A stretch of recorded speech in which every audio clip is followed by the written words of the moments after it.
अस्सलाम वालेकुम। अच्छा, टॉपिक का नाम है राइबोसोम, जो कि बहुत आसान और सिंपल सा टॉपिक है।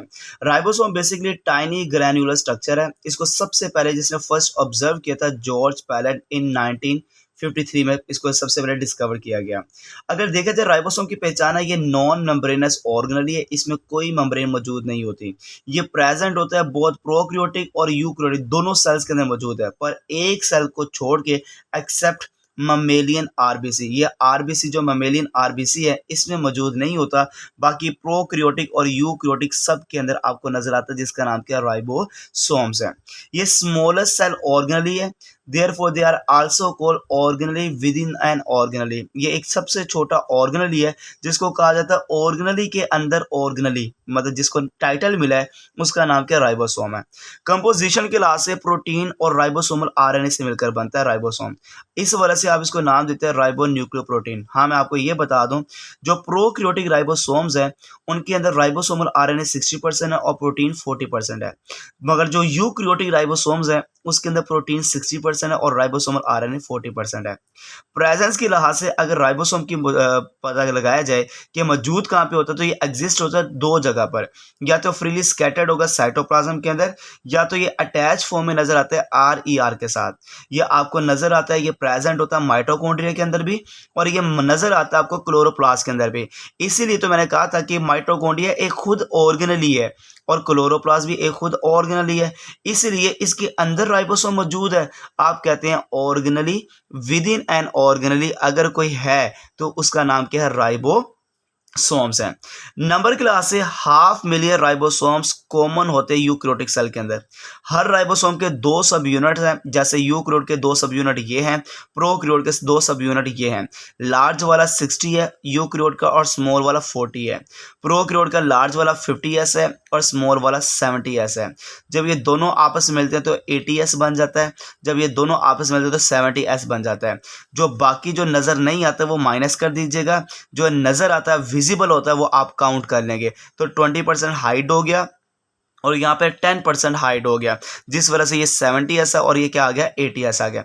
इन दोनों सब यूनिट को अटैच करने वाला जो आयन है उसका नाम मैग्नीशियम आयन है, और ये मैग्नीशियम आयन के साथ एक बॉन्ड होता है या आप कह सकते हैं साल्ट बॉन्ड है, जो बिटवीन मौजूद होता है phosphate group of ribosomal RNA और amino group of amino acid.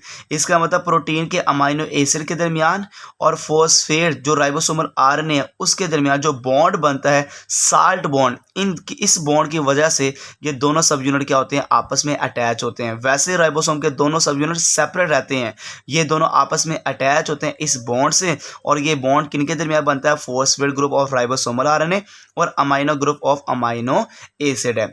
ये एस बेसिकली क्या है, ये एस स्वेटबर्ग यूनिट। ये एक यूनिट है जिस साइंटिस्ट ने इसको डिस्कवर किया था और बताइए जिसने इसके वजन को नोट किया था, इसके वेट को नोट किया था, इसके वेट के लिहाज से इसका यूनिट बना दिया गया जिसका नाम का स्वेटबर्ग यूनिट है। ये यूनिट जो से ये टाइम इक्वल है 10 की पावर -13 सेकेंड है, जो कि यूज़ करता है एक्सप्रेसिंग सेडिमेंटेशन कोफिशिएंट। मतलब कि जब इसको घुमाया गया ऑर्गेनली को, तो ऑर्गेनल घुमाने के बाद जो राइबोसोम का नीचे बैठना है, सेंट्रीफ्यूज करने के बाद जब इसका नीचे बैठना है सेडिमेंट होना है, वो जिस साइंटिस्ट ने बताया था उसके लिहाज से इसका नाम पड़ गया दे आर कॉल्ड स्वेटबर्ग, यानी उसने अपने नाम से इसका यूनिट रखा है, they are called Svedberg unit है। तो इसका जो नीचे बैठने का टाइम है वो है 10 की पावर -13 सेकेंड है, जो कि एक्सप्रेस करता है सेडिमेंटेशन कोएफिशिएंट को। अब ये राइबोसोम का फंक्शन क्या है और ये करता क्या है। अगर ये देखा जाए मैसेंजर आरएनए के साथ काफ़ी ज़्यादा राइबोसोम के सब यूनिट अटैच है। जब ये मैसेंजर आरएनए के साथ सारे सब यूनिट अटैच होते हैं तो अगर देखा जाए इस स्ट्रक्चर को फिर नाम दिया जाता है पॉलीसोम या पॉलीराइबोसोम का नाम दिया जाता है। मतलब राइबोसोम्स अगर देखा जाए many ribosomes attach to one messenger stripe, एक मैसेंजर आरएनए के साथ काफ़ी ज़्यादा राइबोसोम का अटैच होना, फिर जो स्ट्रक्चर बनता है आप इस स्ट्रक्चर को नाम देते हैं दे आर कॉल्ड पॉलीसोम है। ये उस वक्त बनता है जब प्रोटीन की सिंथेसिस होनी होती है, प्रोटीन के सिंथेसिस के दौरान ये स्ट्रक्चर की फॉर्मेशन होती है, जिसको आप पॉलीराइबोसोम भी कह सकते हैं या आप इसको पॉलीसोम का भी नाम दे सकते हैं। ये basically factory for protein synthesis है या इंजन ऑफ सेल है।